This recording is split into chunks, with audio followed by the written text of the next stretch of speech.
Welcome to Cultural Fluency Makers. I'm your host, David Wellish. Each week, we welcome leaders to share how they stay ahead of the ever-changing consumer landscape.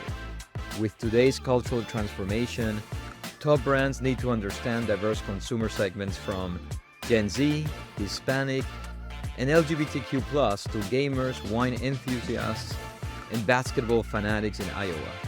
Their marketing strategies require them to keep the pulse on their consumers, but also their brand in the category to continue to grow revenue for the long term. Cultural Fluency Makers is sponsored by Collage Group, the only cultural intelligence engine that provides brand and consumer insights on the why that drives consumer behavior and purchase decisions. Let's get started. So this will be a very special episode with a truly global, multilingual executive who knows firsthand what culture is all about. I am genuinely excited to speak with someone who is passionate about the intersection of human behavior, brand strategy, and cultural trends. She excels at turning deep insights into market-defining products and cultural moments. She specializes in transforming brands in high-stakes, high-impact markets. The bigger the challenge, the better, turning deep consumer insights into billion-dollar business strategies. She's a visionary brand strategist, pivotal in driving the insights that help reposition Mattel's Barbie into an inclusive, future-facing brand, contributing to nearly doubling of revenue between 2017 and 2021.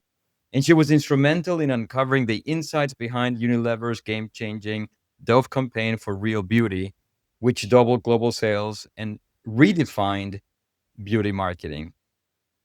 She is also a keen cultural trends forecaster, embedding trends foresight into programming and strategy at places like Nickelodeon to ensure that they stayed ahead of youth culture shifts. She's the global head of research and innovation at Airbnb. Monica Dreger, welcome to the show. It's great to have you. Thank you. That was a beautiful intro and profile. Can I steal that for my bio? Nothing more than sharing your your impressive trajectory. That's awesome. Who needs AI? We have you. All right, Monica, are we ready? Yes, ready. Great. So let's go deep. So given the demographic landscape changes that we have seen in this country in the last 15, 20 years, I am curious, how do you see the role and the need for cultural intelligence and cultural insights for consumer organizations today? Yeah. I mean, I think that's pivotal. It's the cornerstone between relevance and growth is having an understanding of the consumer within the culture. And that's what separates kind of those that will go high and that will be mediocre and kind of lose out long term. Especially nowadays. Look, like everyone knows that, it's just getting more complicated. It's a noisy market, regardless of where you are. Everyone's battling for attention. Everyone's battling for loyalty. And I do think the difference will be in cultural fluency or cultural intelligence as we see it. Like, how much do you really understand people, and not as individual people, but the context of the communities that they belong to, and how much you can convey that in a very natural, authentic, and respectful way. That's going to be the game changer for brands. Beautifully said, Monica. As America gets more fragmented, more polarized, and as we see diverse segments driving the growth of most categories, we hear this being a priority. What's hard? Like what is challenging about what you just said? Well, doing great things is hard. It's not easy, and that's why not everyone does it. I think there's a couple of things. One, I saw, not only in the environments that I've worked across, especially in the beginning, is that there's a risk aversion that happens. It's kind of taking a stance is really deemed as becoming political, and therefore people, and executives want to back off, especially initially. And like fear of getting it wrong too leads to a watered down message. So all those things is people would rather play it safe. And what we found is that that's the riskiest move now that you can give. It used to be that the more kind of you didn't step into the arena, the better it was. But now you step out of the arena and you're forgotten. You're done. You don't stand for anything. So this risk aversion is really becoming more important to get over. And the way you get over it is just really understanding culture, people, how they interact, and with data, with understanding, with human insights, in order to overcome that. The other thing I think it's also there's two things that I think make it hard. That is part of the internal dialogue that happens within a company. So, risk aversion, navigating complexities is hard. I mean, the more communities, the more you have to break it down, the more nuances, the more work you have to do, the more messaging you have to do, the more, it's navigating all that complexities, especially as organizations become more matrix and, complicated themselves. Internal alignment is difficult within a company. There's different areas of the organization that want different things. So kind of escalating that. So those are the things that I think internally just make it difficult. And externally, we said about the watered down messaging. The other thing is I've seen oversimplification or the opposite, which is stereotyping. So if you look at it within the organization, there's a lot of complexities. And then the messaging, how you do that in a respectful way, in an authentic way that lands is also difficult. So that's where people are like, this seems very complicated. I'm going to stay out of the game. So I understand how it's hard, basically. So, so I guess you would say, if I were to paraphrase Monica, it's complex because it's complex. Yeah. I mean, you've described the complexities, and I think to your point and what you said is exactly right. We have so much research around, the Gen Z, the younger generations, and they just don't want you to play it safe as a brand, and so that has driven to brands needing to take risks. How how do you get it right? I mean, how does a brand get it right? Because if we're saying that you gotta get into the complex waters, but it is complex, how do you get it right? I think it has to do with consistency. So if you're, if in the past we were kind of looking at it from the consumer lens, so we would kind of do a deep dive, in a moment of time to understand that consumer. And then we would go out. And then after 6 months or a year, we would go back in and understand. And that's kind of the way consumer insights, market research, UX, any way you want to call it, that's kind of how they do it.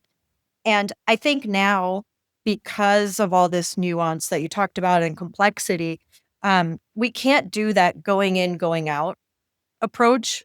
We have to stay. It has to be like a continuum or like, fluid understanding of what's happening, what's changing. So on our team, at Airbnb now, we have a trends team.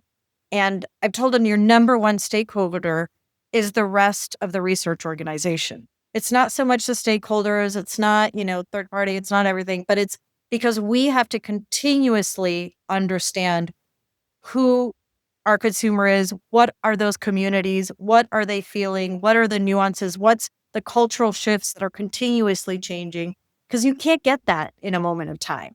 It's overwhelming, it's too much. So it's almost like in order to get it right, you have to speak this language consistently across time and just make it part of what you do. And not just like, oh, now we're kicking off Gen Z project. Let's understand how Gen Zs are. You're never going to get to that level of understanding if you do it that way. So it's more work, again, complexity and more work. Monica, it's interesting hearing you speak almost is the reason why we designed collage as the way we designed it, because it's an always on platform that's monitoring changes in values, Yeah. changes in trends by all of these segments across the board all the time. So I obviously couldn't agree with you more.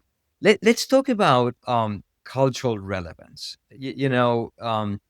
I Yeah. in the last, I don't know, 16 months or so, I've moderated a bunch of roundtables with CMOs and key insights leaders. And every time I talk about cultural relevance and its need to win hearts and minds of consumers, everybody raises their hand and goes, critical. We gotta be culturally relevant.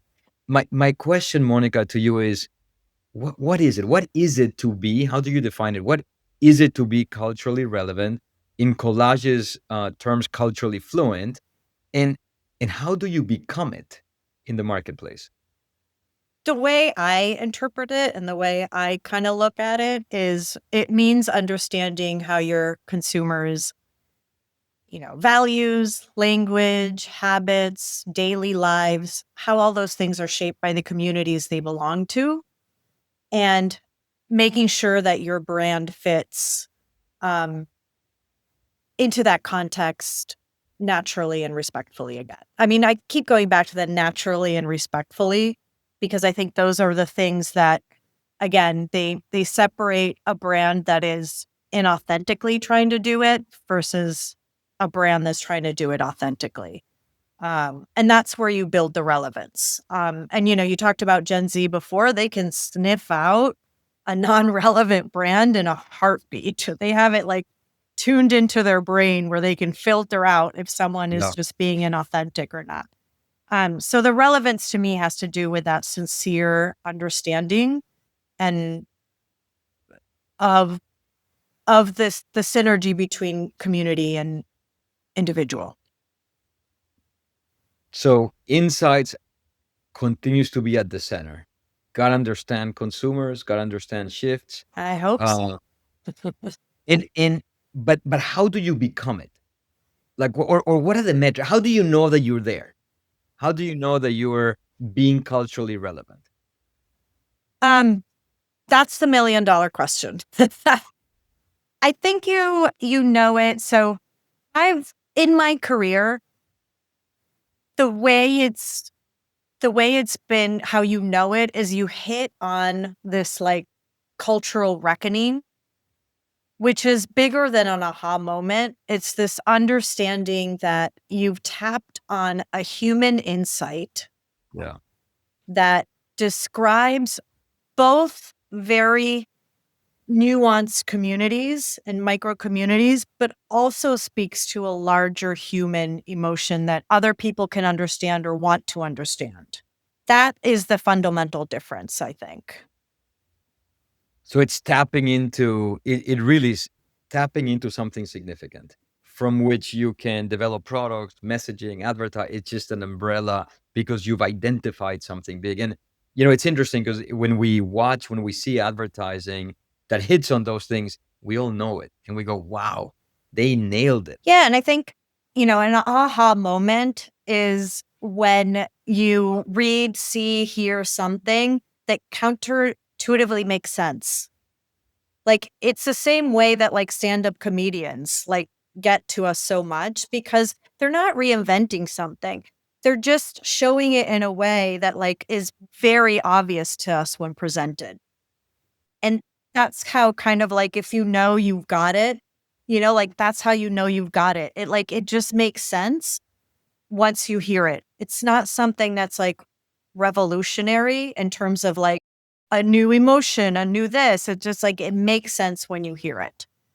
Because we all wanna tap into that human insight of, like, "Yes, that's what it feels like when you say that. That's what I mean," like, that's it. So I always, like, compare it to that, um, that stand-up comedian when he's delivering something that he talks about just going to the supermarket. We've all done it hundreds of times, but he taps into this one human emotion that we can all, like, relate to, and we wanna stand by with, so I mean, it's interesting. When you say that and you compare it to the which I think it's so good in terms of the the comedians and so forth, they can take a traditional, very common incidents like going to the supermarket, but the level of observation and noticing is so keen and so astute that they can extract the right compelling insight. And to your point, I think there's so much energy when you get it, and you know that it's right.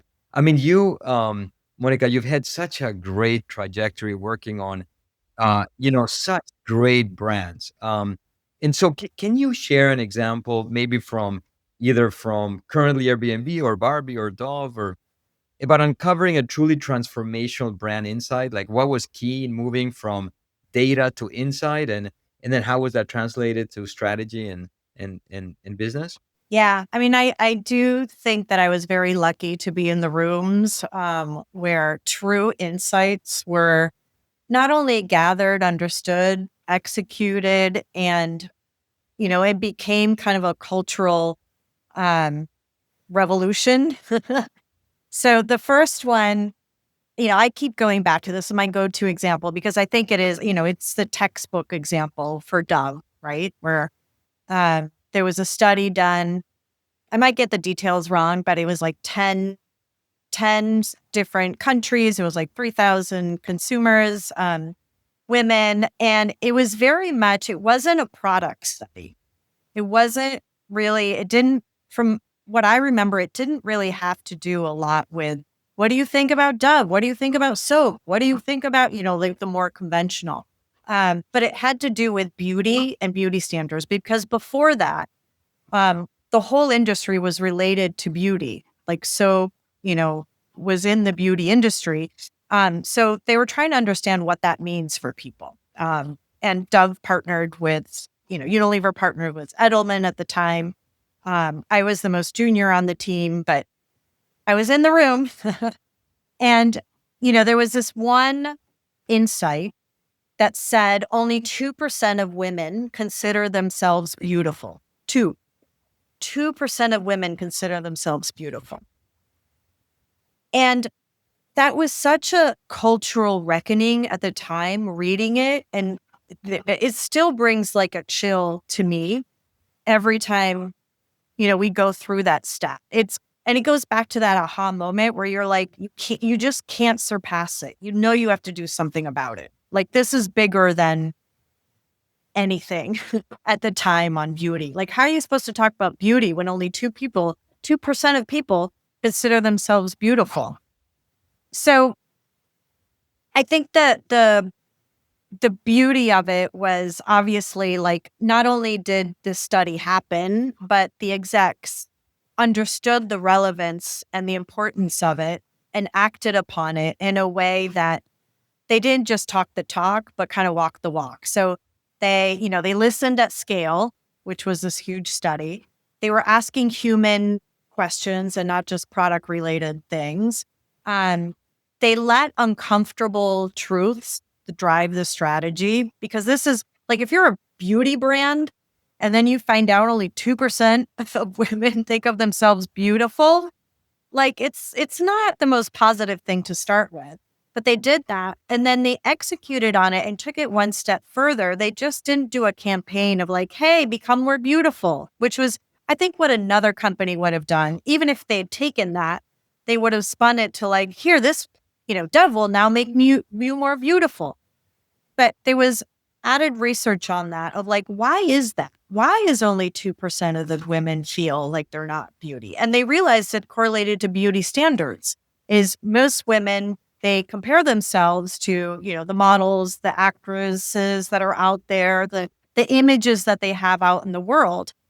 So they made that correlation. And then another deeper level is they're like, okay, we're going to change that. We're not going to have those models on our campaigns, and we're going to have real people in the campaign so women can start measuring themselves up against real women, and then also embracing that. Not meant to like compare yourself to, but meant to like embrace and all women are beautiful and stuff. So I love that example. Granted, it's one of the few examples that I think that's such a courses are being taught on it. But it really shows like the best in class, like how insights should work, in my perspective. What a powerful example. Thank you. And it really showcases exactly this notion of the human insight. Yes. I mean, it is a phenomenal, formidable human insight that led to generations of communication strategy and campaigns and so forth. Yeah. Imagine and I wasn't in the room or I didn't hear of like the initial conversation of launching that study, but I can imagine someone saying like, we're going to do a study on like how women feel about beauty and, oh, okay. Are we going to ask questions about Dove or, bar soap or, no, we're not going to ask anything of that. We're just, that took some risk too, and understanding that we're just going to see what we're going to see. So having that initial risk, and maybe it didn't come up with anything, who knows, but taking that risk to kind of like to find those human insights is important because they're not just going to pop up.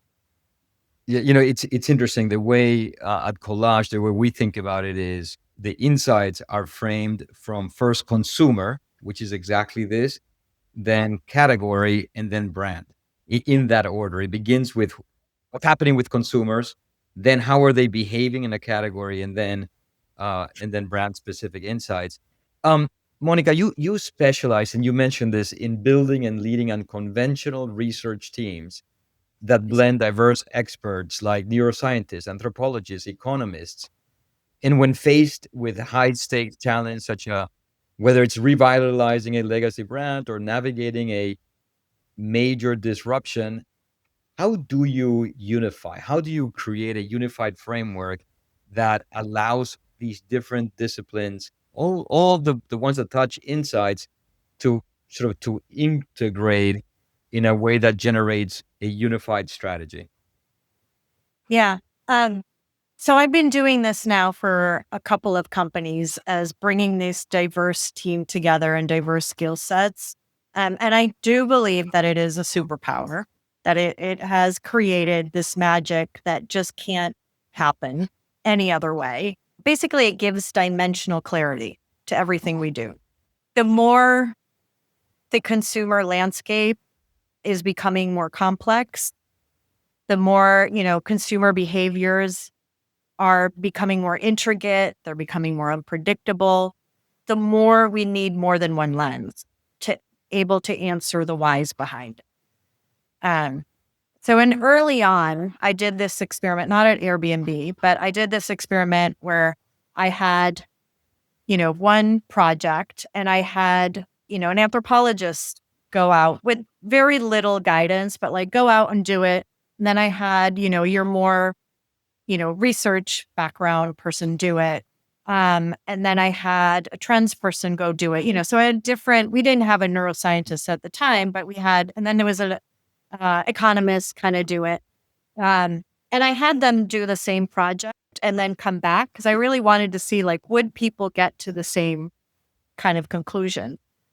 And by and large, it wasn't drastically different. No one came up with like something very different in terms of their conclusions, but the nuances in the report and the understanding were from different lenses. And that's the thing that I found so interesting and wanted to, because none of them were like, you're right, you're wrong. It was all of those things together. And each report separate felt like it was lacking something. So what I was trying to do subsequently after that is like, how do we make it richer by, you know, by putting everything together? Because, no single discipline can decode, what drives people in real life. We're complicated people.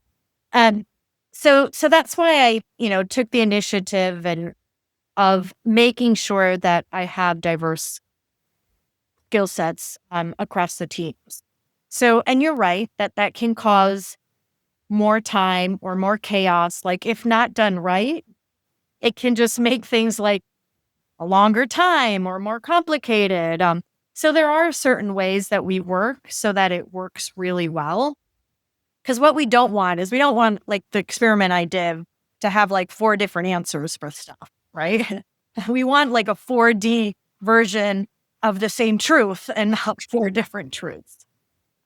So, we work, I know this is like such a gimmicky word now and I hate it, but it's true. Like we do radical collaboration and we work through that. Not in every single project, but of the core foundational projects that we have. So we have a shared strategic question that we work with, and then we co-synthesize everything. So at the very beginning, there's kind of a brainstorm session and kind of people bring in with what they already know or what their approach is on stuff. We work around those shared documents so people aren't, they're not sending off separate things. And we're really building on each other. We're not siloing the work. And we're making sure to embed in the time frame that there's not only async, but there's, a lot of discussions happening because I found that insights are born within tension and within discussions. So making sure that those are part of the framework that we have. And then we have an actual framework that we work on so that, again, the template makes us work into arriving to that one source of truth and not different ones. But now I don't think there's a single project that in the last year that that there's been like a single discipline on a project. We made it mandatory within our team that you have to collaborate with someone that has a different discipline than you do. So if it's a UX research team, then they'll have to partner with someone on depending on what it is, consumer insights or innovation insights team, trends, or someone that can help them with AI, machine learning kind of analyses. So there's never a point where someone by themselves is just working on a project in silo. We've negated that. That doesn't happen. Congrats on a really innovative framework in the industry. I've had many conversations, and I don't think I've had a conversation like this one. I think it's a very codified, and it just makes a lot of sense. And I love this notion of insight is born with intention and discussion. That's a great quote. Monica, this is last question on the business side. And how could we not talk about AI? And so there's a lot of talk about AI and the evolution and the role and impact in marketing. What about insights? I think that insights, AI may be at the center, some tsunami of sorts. What's your perspective? Yeah, I think for sure it's already revolutionizing the way we're working. To this moment, I say, wait, we haven't done a single project that we're not collaborating between the disciplines. I would say that about 70% of the projects that we're doing have some sort of AI or machine learning analysis already to it. And in 2 years, I think like the first round of research will not be human at all. I think the first, it'll be synthetic in some way. Whether it's, the moderator, where it's the data, where it's the respondents, there's some sort of kind of the first round. Yeah. Will be AI driven, early stage concept screens, the segmentations or trend stimulations. We talked about culture fluency. Like, now we can understand, we'll be able to see, instead of predictive modeling, like cultural signal tracking from, these early cultural shifts that will happen. So we won't have to go off and do that on our own. So I think it's already here. And it'll just be more and more. And this kind of hybrid approach will be interesting how, our industry kind of moves around in it. But yeah, there's no denying it's going to change how we work, how many of us work in it, what are our skill sets, Yeah. Yeah. It's interesting. We, this notion of synthetic research is such a debated topic. And, because we're sitting on so much proprietary data, um, our position is that whatever you do, you gotta begin with actual data, actual real data, and then the machine can begin to play with that, but it can't replace real, human data. It can embellish it. Absolutely agree with that. I don't think research with humans is going to go away, because, AI can't detect, or at least now or in the near future, unpredictability. So if that's kind of, for innovation, unpredictability is the number one thing. So even having synthetic will be hard on that. And that's why I keep going back to, like, I think early stage concept where you're going really wide will be interesting. You have 20 different concepts. Okay, let's take it down to three. Like, that's a great, like, uh environment to do with synthetic respondents. Not all of it, but there's also, like, private data privacy laws and regulations. It'll be interesting how, the conversation with all the synthetic data, how it's going to address that, how it is addressing that, the ethical concerns with it. There's a lot in our industry that I think is just going to explode in the next year or so. Fascinating. It's a fascinating time. So, Monica, we've been engaging and learning from you, and now we want to learn about you a little bit. So a couple of questions. What inspires you? What motivates you? So I have now adult children. I have little ones and I have older ones. And I really think just hearing them and discussing and debating, a lot of debating happens. Um, the way their mind works, the way their brain works, the way, it's a very different generation, but it's one that continuously inspires me and makes me want to do more and be more informed. Like, I can't stay behind. Um, so I do think that, I mean, my kids, but also other kids, like, just this generation, I think is just so intriguing, and inspiring and provoking. Well, can I say and challenging? Yeah, yeah, challenging for sure. That's why the debating everything and anything, you can go back and kind of understand where this debate culture comes into too, if you have cultural fluency.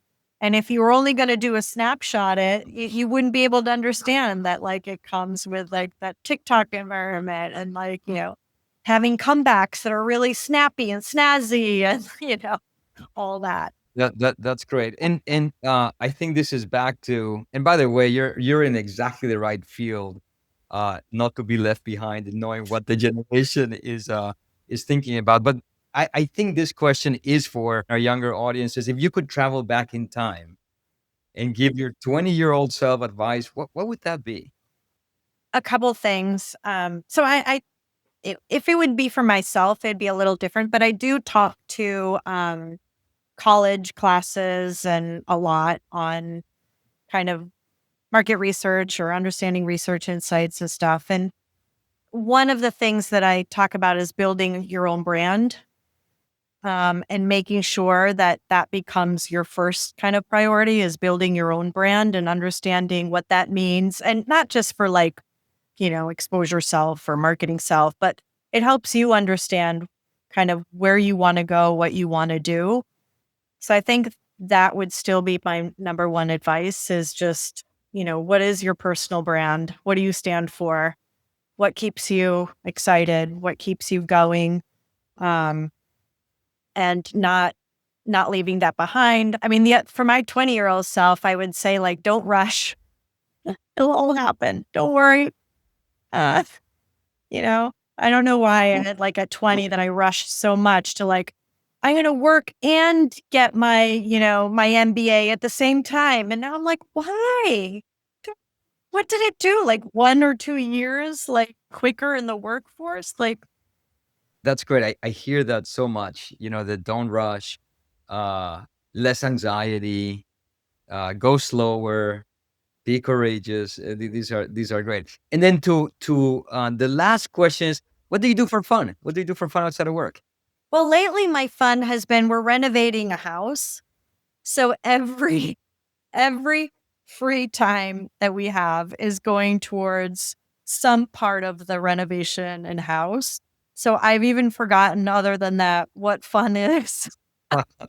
Whoever has been through the experience, I think, can understand that it's all consuming. So that, in any given moment, I'm like, "Ooh, doorknobs. Let me look at the different doorknobs that exist.